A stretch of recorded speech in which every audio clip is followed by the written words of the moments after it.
I'll go ahead and call the meeting to order. It's 4 o'clock.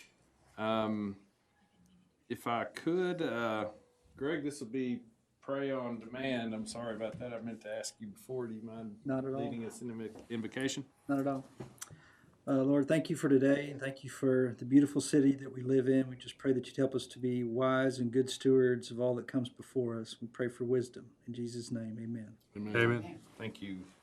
All right, item number 1 on the agenda is the Visitors and Citizens Forum. Any citizen with business not scheduled on the agenda may speak to the Economic Improvement Corporation. No deliberation or action can be taken on these items because of the Open Meetings Act's requirement that items be posted on an agenda 72 hours before the meeting. Visitors are asked to limit their presentation to 3 minutes. I have no cards and I don't see very many visitors. And so anyone want to speak at this time? I saw a no from the 2 visitors, so we'll move on to item number 2, which is approval of the minutes from the October 28th, 2019 meeting. I move approval.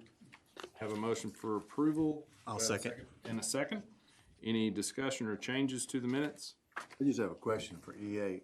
I don't know what this $500,000 grant on the aerial pipe bridge. Look, it says here. I wasn't here last time, so that's why I'm asking the question. Maybe you're going to explain it during your time. It says here, you got a grant from the state disaster relief fund, but you're looking for another $500,000. So we are eligible across 2 state fiscal years, and so the $1 million was the maximum that we could ask for in the last state fiscal year. We are eligible to ask for an additional $500,000, and we are in the process of going through that right now. Okay, so a total of 1.5. It's just a timing thing. Correct. Is there going to be any activity about our liability or any lawsuits filed on the guy? We have an attorney on contract right now that we are working through those issues. Okay, trying to work that out. Yeah. Okay. All right. Any other questions on the minutes? I hear none. All those in favor of approving the minutes as written, raise your right hand.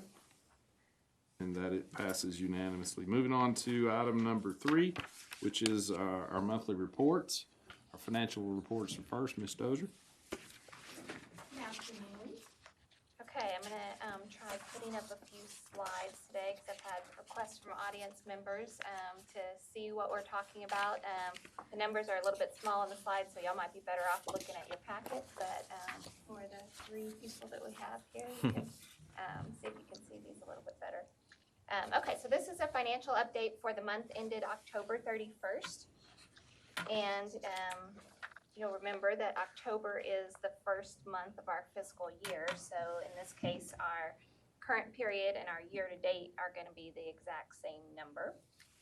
So looking at our revenues for the month, we brought in sales tax of $295,000, and that was up 3.5% from the last fiscal year. We saw good increases in our retail and food services categories, which are our 2 largest, so that's good.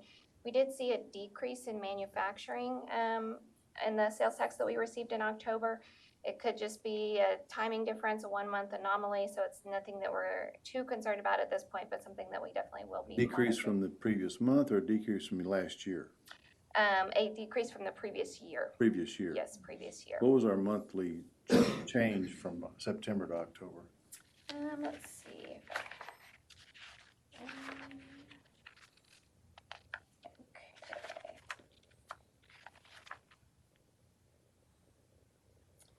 So $325,000 was the sales tax that we received in September, and then $295,000 in October.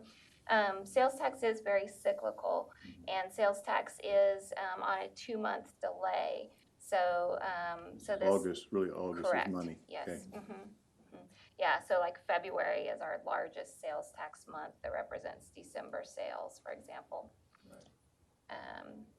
All right, and then moving on to expenses. So we did have a large expense this month, $1 million paid out for the second payment on the Legion lift station. So that's the second and final payment. So that fulfills EIC's responsibility on that project. sure EA will update you on that, but that project is definitely humming right along and on track to be open at the beginning of 2020. And then in addition to that, EIC made a quarterly payment to KEDC. And then there was also just the normal monthly debt service and administrative services fees. And moving on to the cash flow forecast. So on this cash flow forecast, I have October on the far left corner or column, and then the rest of 2020 projected out on the right-hand columns, and they're projected by quarter.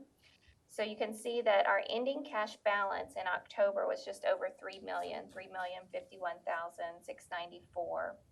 And then projected out is pretty similar to what you've been seeing.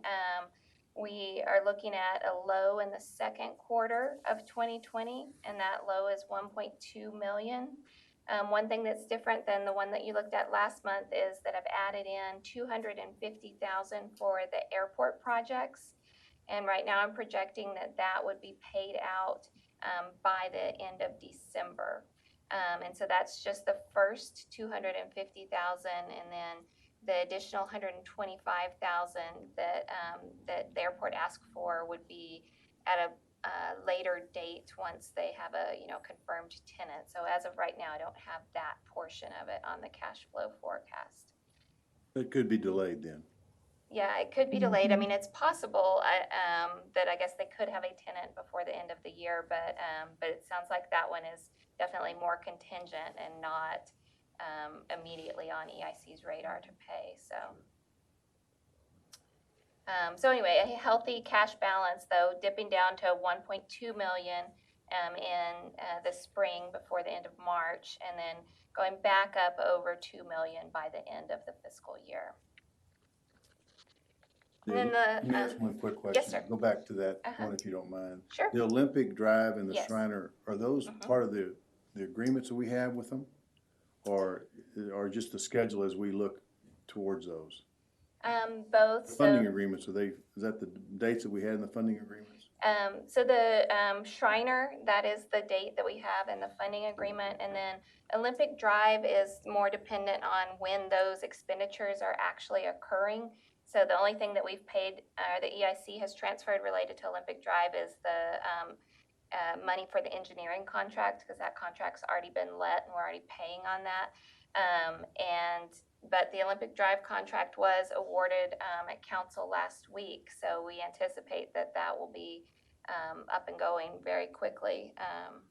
But yeah, if there was, if that contract hadn't been awarded or something like that, then we would be looking at delaying that. Putting out basically $2 million. I'm sorry, $3 million, almost $3 million almost goes out here the last quarter of the year. Right, the million for Legion Lift, and then those Yeah. other projects, Right. another 1.9 million, so. Right, so definitely the way we're looking at this, the largest expenditures are occurring by the end of the year. Okay, thank you. And then the last page here is just the page that has some various analysis and statistics on it, so you can see the projects that are committed and what we've paid and what's left to pay. As far as where EIC is investing its money, we're still in the EIC Tex Pool account. It's currently earning 185 basis points or 1.85%, and it's completely liquid. What was it before, 2 something? Yeah, it's been up as high as almost 2.5, about 2.5, a year or so ago. So it's down to 1.85 after this latest interest rate cut by the Fed. We are seeing interest rates stabilize. I know that with the city's money, where we do have portions of that we can put in longer maturity, like 1 year, 18-month kind of investments. I mean, even at 18 months, we're maybe 2%. So the 1.85 and being completely liquid and able to fund projects is pretty good for the market right now. And then over to the right is the sales tax revenue analysis, so that you can really kind of see the seasonality there. And anyway, if there's any questions that you have about that, we can we can go through that, but we're now just in the first month of the new year, so only 1 month preparing for 2019, so. All right, any other questions? Thank you very much. Thank you. All right, item 3B under monthly reports is our projects update. Mr. Hoppy? Good afternoon. I'm just going to quickly go through a few of these because we just met with you guys 2 weeks ago and give you a pretty good update then. We'll certainly be willing to answer any questions you may have. River Trail Extension to Schreiner University, making great progress. I think I mentioned to you last time that we had mobilized that contractor. They've gone through and completed about 90% of the clearing work along the trail location, so it's moving along well. We're still on track to hoping that we can be weather dependent, of course, open around the April timeframe. So pushing hard on that. And I know that the improvements being made there at Schreiner are progressing along very nicely, both at the trailhead as well as their perimeter trail, granite trail. Olympic Drive infrastructure extension, Amy mentioned it earlier, but City Council did let that contract. That was awarded at their council meeting here just last week, so that is moving along. They'll be mobilizing here over the next month or so as we get the final contract and bond documents and insurance and all that kind of good stuff. But it is a sub that is also doing some of the work there at the middle school site. So I think we saw some economies of scale with them already being mobilized to some degree, which is what we were hoping for. So we will progress with that project. Legion Lift Station, as Amy mentioned earlier as well, that is wrapping up. We're in the final process of pump installation and getting down to close to punch list items. We'll be filling that up with water here in the course of the next few weeks. So if you want a look at it, let me know. Send me an email, and we'll get you a tour over there before we start filling it up with less than desirable tour activities. So now is a good time to go take a look at it. I'd be happy to answer any other questions you may have on these projects. Downtown streetscape. We're continuing to work through the contract and construction documents on that.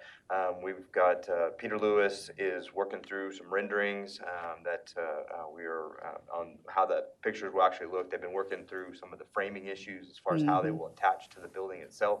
We're also working through with KPUB, our partner KPUB, on trying to get some of the electrical infrastructure underground as part of this project, or in conjunction with the project. And so we've got some neighbors that we're trying to make sure that we're keeping lighting acceptable throughout that corridor. So working through a few issues, but we would rather make it right as we move forward rather than hastily getting into the project before we've got that kind of all squared away. Will the graphics pass back by us, the visuals for the graphics? So right now we've got kind of the general frame of where they'll be located at. The actual art itself has not been selected yet. We're going through the process of kind of trying to hone in on that, and then we'll be going through a kind of a selection process with a committee of folks downtown area. And that's going to be art that's going to be evolving over time. It's not going to be permanent fixtures. So be happy to answer any other questions you may have. EA, is there a tenant in front of Hobby Lobby? I've heard rumors around town, but I don't know if that's something we can, that's I am public not sure knowledge. that we have officially gotten the submittal yet, but our understanding is that there is one tenant that is looking at that location. For a while there, they were talking about several tenants in kind of a mini strip. I think they've pivoted, and it's now looking at one sole tenant there. Gotcha, thanks. More to come probably very quickly on that. If you like caffeine, would probably be good. That's what I've been hearing, yes, thank you. Any other questions? Thank you, EA. Thank you. Right. Item number 3C is the monthly update from Kerr Economic Development Corporation. Walter Gill. I'll go first. All right. Welcome. Hello. Mr. Chair, members of the board, as per our last meeting, we had mentioned that we're going to be providing a end-of-year report, which is a document that you have in front of you. That document goes back to November of 2018, which is basically the time that I've been here. Last week was my one-year anniversary. And so before I get into that, I'll be circling back to that. I want to give a quick update as far as some of the project activity that we're seeing right now. I'll start with project Skymaster, and that is the tier one supplier for OEMs and MROs. We've been reporting on this one for the last 2, maybe 3 months. It's a company that's in the aviation and aerospace sector. I'm happy to report that the project is moving at a pretty good pace. We're currently working on just kind of putting our arms around the incentives scenarios, how we would be able to work this particular project. Also, as far as the site or the couple of sites that they're looking at, what is it that we need to do on our end to make it suitable for them? I'm also glad to report that we met with Alamo Colleges at their new San Antonio campus, which is by the Pearl in San Antonio, which is where their headquarters is at now. And they actually, that was a meeting they had requested for us to come in. At the request of the Office of the Governor, they said there's a project in Kerrville that you all need to be involved with. So that we came in, made a presentation about this particular project as well as some of the other activity. We met with the Vice President as well as the Director of Economic Development and the regional representative or the person that represents South Texas, which is somebody I'm very familiar with because I worked several projects with her in Brownsville. Her district stretches from Brownsville all the way to Kerrville, which is the northern part of her district. So that was good. After our presentation, they basically told us, we've never really worked a project of this scope, size, and magnitude in Kerrville. So they were, happy to see that.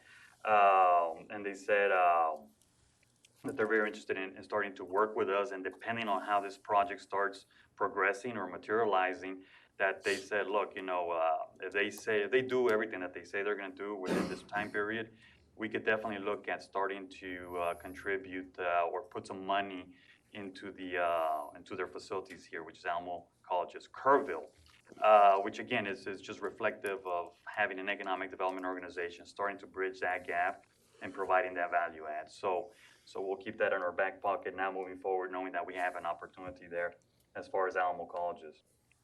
On a separate project, not so new, but it started gaining some traction as of late. It's a company in the metal as in steel industry. We started working on with them back in January, February. It went cold for a little bit. In the last couple of weeks, they called and started asking for additional information. It's a mid-size, they're looking at a mid-size facility. It's actually a greenfield site, which is good for us. About $3 million in capital investment, upward of about 20 employees, good paying jobs. And these are basically a middle skill set. Very good for some of the high school seniors coming out of Tybee, as well as some of the area high schools. And these would be metal fabricators, a little bit of retail. They are, I'm not too sure yet if they're considered a tier 3 or a service supplier for some of the area companies. And again, that's a result of some of the growth that we're seeing.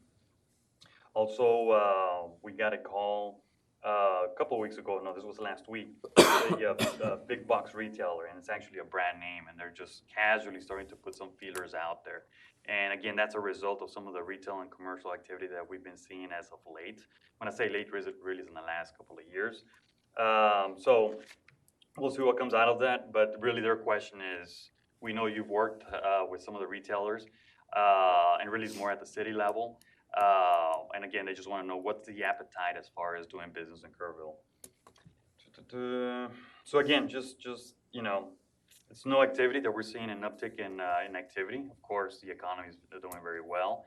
But again, this just goes back to having us now starting to really lay the foundation for this economic development organization and get it to a level where eventually we're going to become, sooner than later, the authority as it pertains to economic development. And whenever there's new business or some of these larger industrial clients, they'll be coming through our organization.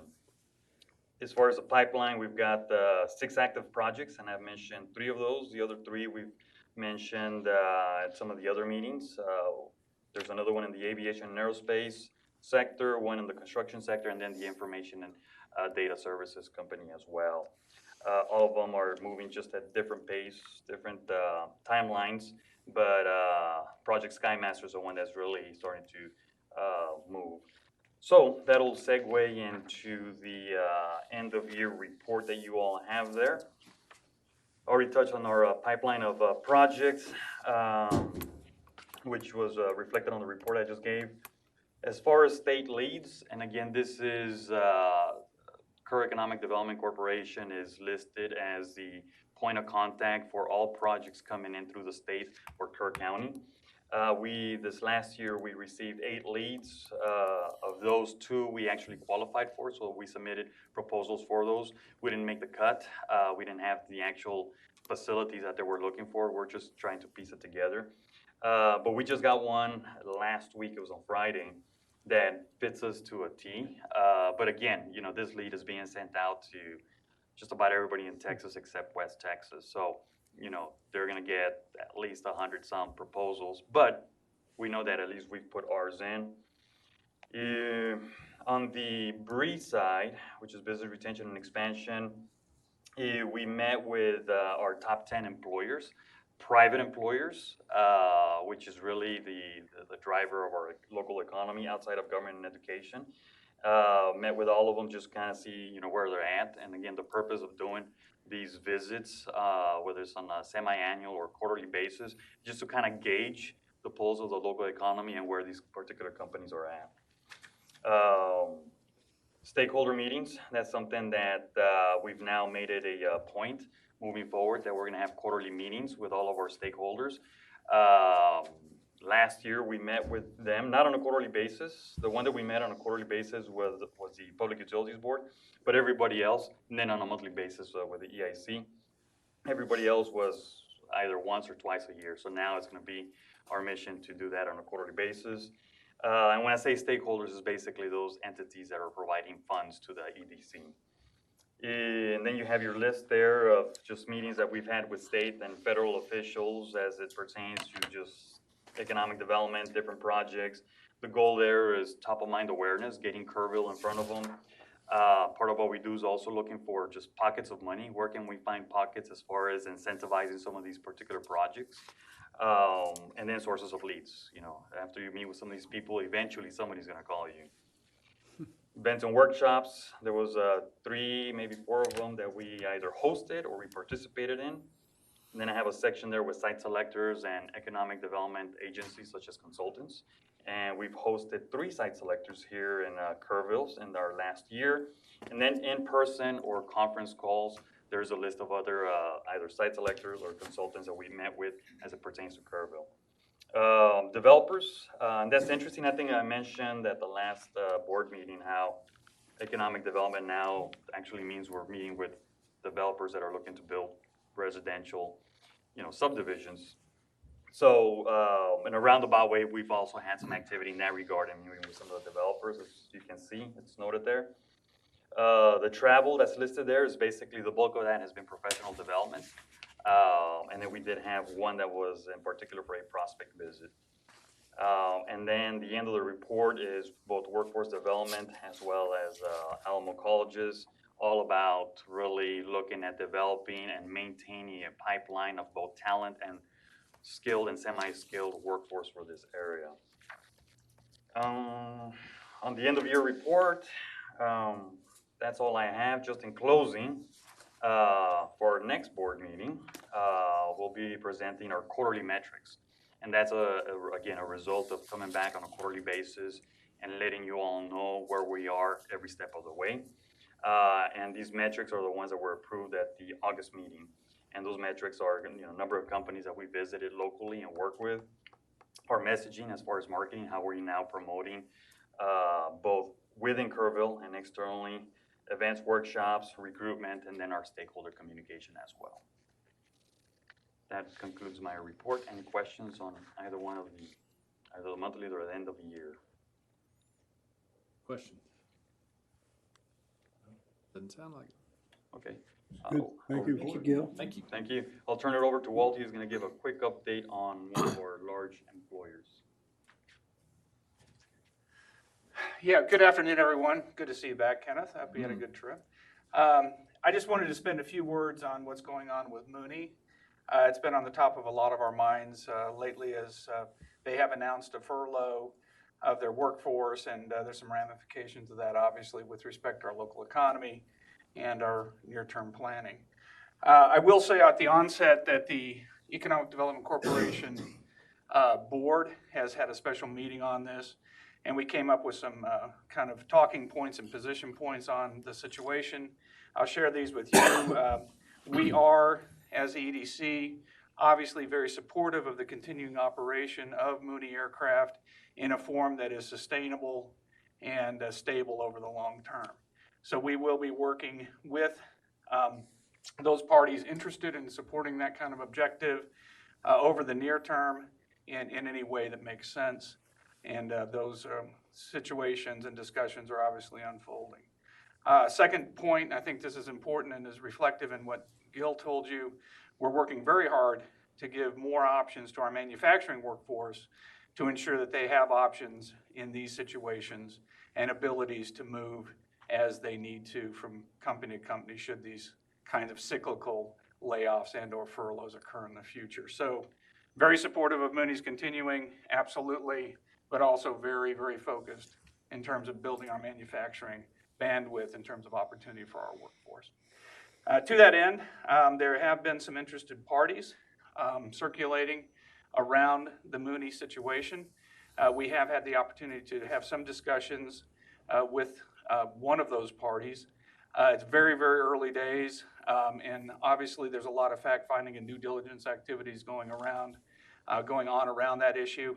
I will note further that we're very, very tight in sync with the airport board in terms of their activities, and we're working together very, very well, EDC to the airport board in coordination of those efforts. We will be giving a brief update as well to the airport board on Wednesday in order to keep that communication line open. We spoke to the airport manager this morning. We're in very regular communication with the HR director at Mooney. So those communications are ongoing. Obviously, the details are rather sensitive. I just wanted to make sure that this body knew that we were on this as a priority and working it very diligently in terms of making sure that we're doing everything we can to retain that business in a more stable and sustainable mode going forward. Has Mooney communicated how many employees they will retain to?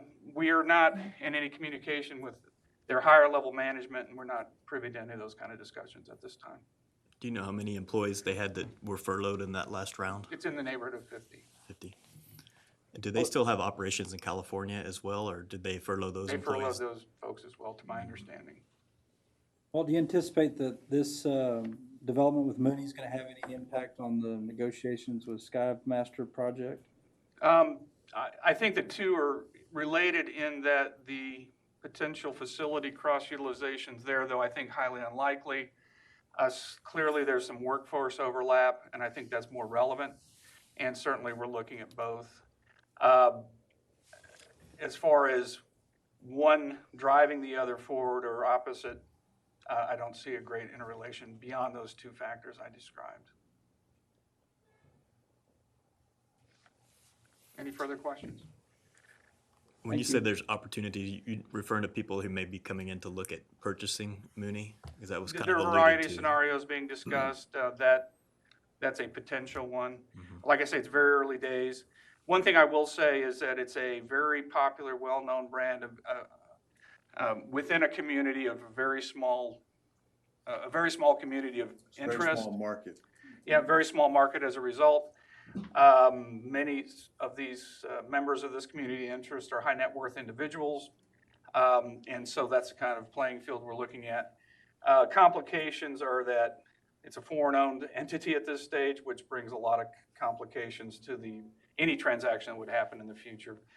And also complications with respect to just logistics of discussion and negotiation, I'm sure, going forward. But it is something that we view as a priority in terms of retention of that company, and I think more importantly, helping to create a company that has sustainability and stability that's been so elusive for so long going forward. High goals for sure, but something we view as Have important. they talked about how many airplanes they're gonna make in a given year? Have they reduced that number down or? You know, the business models that I've seen, I mean, their revenue last year, that based on my research was, sub $10 million based on their gearing that I can do just on the back of an envelope. They're nowhere near where they need to be in terms of revenue generation. I don't know what those numbers look like. There are those who are looking at that now, but we're not privy to their discussions. 10 million is about 12 planes. That's 1 month, that's 1 plane per month. Yeah, I believe that, they also have their parts business, they have service business, they've got other lines. But they also have, based on what I'm hearing, a fairly high overhead and a fairly high cost gearing, which they have to fix too. There's a lot of moving parts here. It's not a very easy situation. And again, we're just at the very edges of this. But clearly we're there to help with the discussions as we can. All right. Thank you. Thanks, Walt. All right, moving on to item number 4, which is executive session. We have several items slated for that. They are falling under sections 551087 and 551071. Looking for a motion to move to executive session. Before we do, I just want to let you guys know that I have a conflict with one of the items in the executive session, so I will be recusing myself from executive session today. Thank you, Aaron. The whole thing or just the part that? I was advised to recuse from the whole executive session today, just so in case there's overlap or back and forth. Well, Aaron, I think the way, I didn't look at the posting. You Oh. can come in for the first, whatever. Oh, okay. Yeah. Understood. Do that, and then he'll recuse himself for one. Understand. Then I'll just recuse myself when that item comes up. So, Okay. Thank you. Very good. I'll move to go into executive session. I'll second. We have a motion and a second. All those in favor, raise your right hand. And we are going to executive session. It's 4:32.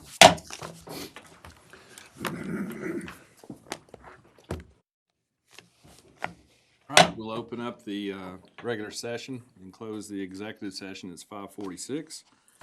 No action needs to be taken on any items that were discussed in executive session. Any items for future agendas? Announcements? All right, we are adjourned.